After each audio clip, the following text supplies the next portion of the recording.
Good morning. Today we are going to see about body fluids and circulation chapter. So what are body fluids? These are the fluids which are present in the living organism for its structure, function, and it carries various proteins or vitamins, minerals along with it. It helps in the circulation process, so it deals with the circulatory system. Now we'll see what are we saw what are body fluids. What are the body fluids which are present in the human are we can list out many, but here we'll list out few. Say for example, blood, milk, lymph, interstitial fluid, cerebrospinal fluid, gastric juices. All these will come under the category of body fluids. So first we'll see the process of formation of blood. It is named as hemopoiesis. That is, hemo word is already referring the blood, so hemopoiesis. So the yolk sac present in the liver, that is the spleen, is the graveyard of RBC. After 120 days, 120 days is the lifespan of an RBC. So after 120 days, the RBCs will automatically come to the spleen and destroy itself, hence leading to the formation of new RBCs. Now if we see the plasma formed in liver, now what are plasma? Plasma is nothing but blood can be divided into plasma and serum. So if we take a test tube and add blood to that, after some time it will be separated into two parts, that is plasma and serum. So the blood without clotting factor is known as plasma. Along with other parts, the separated part is serum. So we'll discuss about the plasma proteins. It contains 90 to 92% of water and 6 to 8% of solute in it. What are the plasma proteins? Albumin, globulin, and fibrinogen. So these are the three proteins present in the plasma: albumin, globulin, fibrinogen. The albumin is necessary for the osmotic balance. Globulin are responsible for immunity defense mechanisms, and fibrinogen, as the name suggests, are the fibrous protein which is responsible for the clotting factors. It is the prothrombin, all these 11 kind of clotting factors which are present in the blood. So now if we see the gases, that is oxygen in CO2, 33% of oxygen and 7% of CO2. Nutrients are glucose, amino acids, and lactic acid. Then the waste materials are urea and uric acid. Electrolytes which are present in the plasma is ORS, that is sodium, potassium, Cl, and potassium carbonate. All these things are present. Now we'll see about the RBC. So in plasma, that is in the blood, there are mainly four constituents which have been discussed here: neutrophil, basophil, eosinophil, monocyte, and lymphocyte. We'll discuss about each right now. So neutrophils are neutral. These are multi-lobed. This diagram is also been mentioned here. So neutrophils are multi-lobed. This will have the nucleus as multi-lobed structure, and these are stained with both acidic and basic dye. Then it is helpful for the phagocytosis process, that is the killing of germs. So the external or foreign particles will be, it act as a bactericide. It kills the external foreign particles and saves from diseases. Then basophil is a basic lover, as name suggests. Eosinophil is acidic lover. We can compare this to study easily. This is trilobed, this is bilobed. It can be stained with basic dye. Here it is obviously acidic dye. Then here it is responsible for the inflammation of histamine, serotonin, and heparin hormones. That is allergic. Here it's also, and the second thing is also allergic parasitic infections can be prevented. Monocyte, as the name suggests, is comprising of a single bean-shaped nucleus. Then it is responsible for the well, phagocytosis process.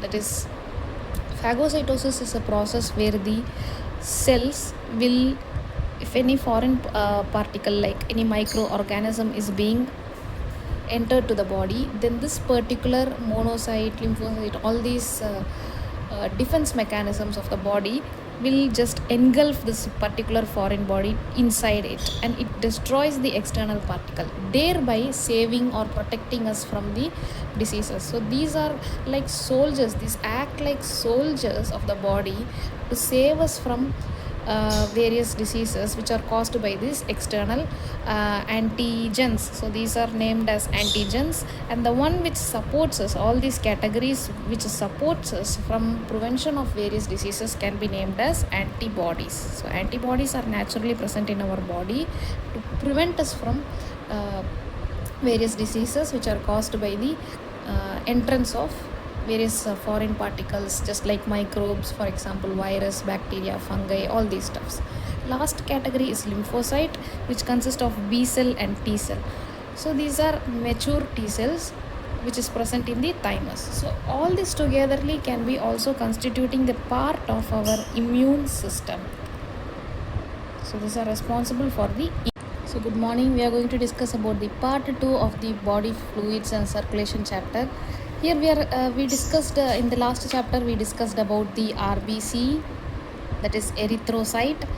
Then we discussed about the lymphocyte, WBC, which are known as the immune system, that is the antibody, soldier of the cells, all these stuff. Now the third part we are going to discuss about the platelets, that is also known as thrombocytes. So generally 1.5 to 3.5 lakh of thrombocytes are present. Here there is a condition known as thrombocytopenia, where there is decrease in number of platelets. In such condition, the person will suffer from diseases of like blood clotting factor. So if it is lacking in the blood, he or she will suffer from a disease known as hemophilia, where the blood is been oozing out from the body without clotting, because the clotting of the blood is being stopped.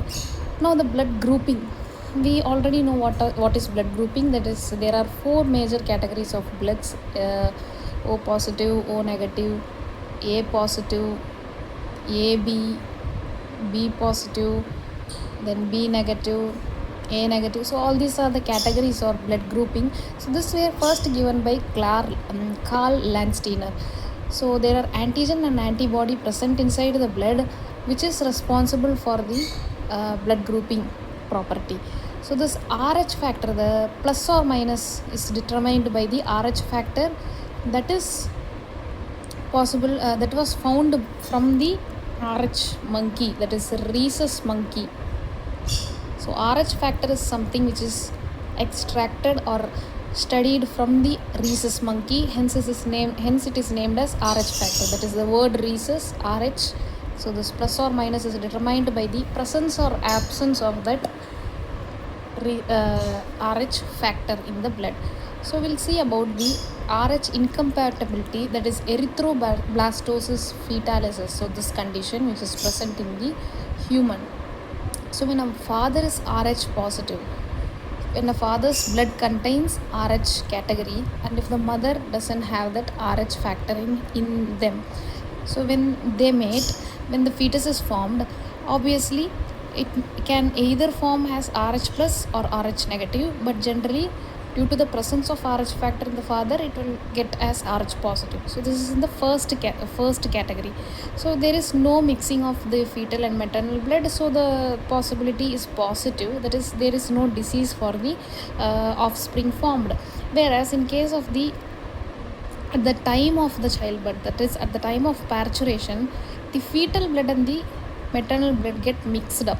So in this case, the RH antibody which is present in the mother, that is, the mother does not carry any RH factor. So when some kind of RH is present in fetus, so the mother's placenta will develop some kind of antibodies against it.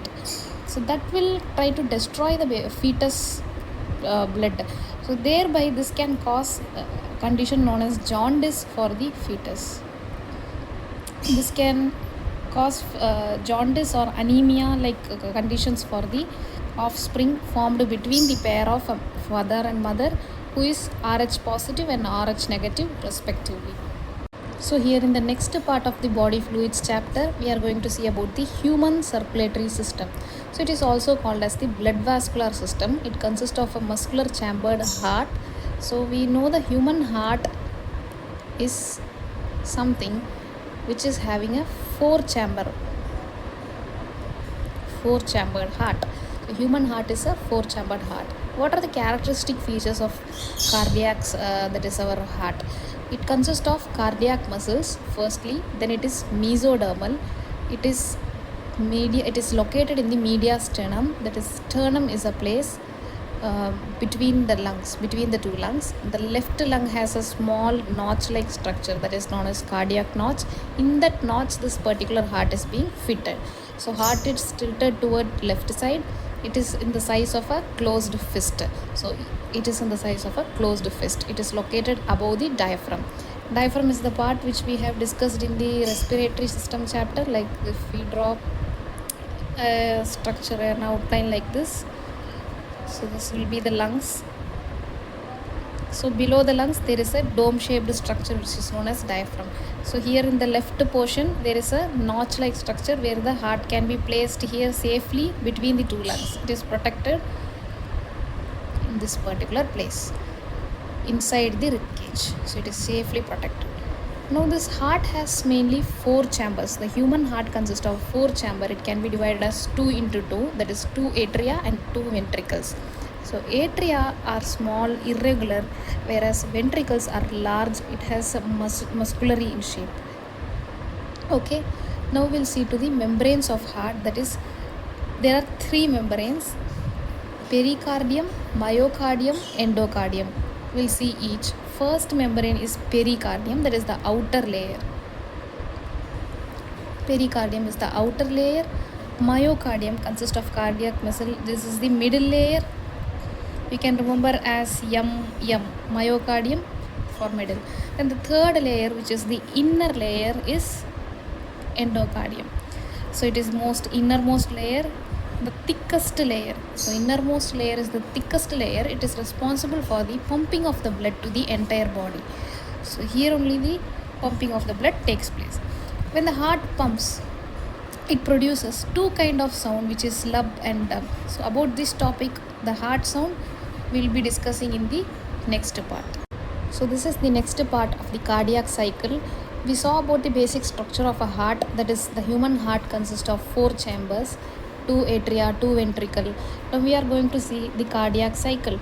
Generally a cardiac cycle consists of 0.8 second per minute there is 72 beats.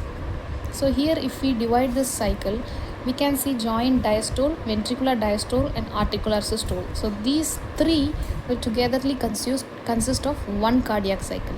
So the first sound heard, which is low pitch, is known as lub. The second sound, that is the closure of the sinus node, it is dub sound. So here are most important 3 questions being written here. Total time in which the atria are released is 0.7 second. Total time in which ventricles are relaxed are 0.5 second. Time interval between closure of atrioventricle and semilunar valve is 0.3 second. So if we see the time interval between closure of semilunar valve and atrial valve, 0.5 second.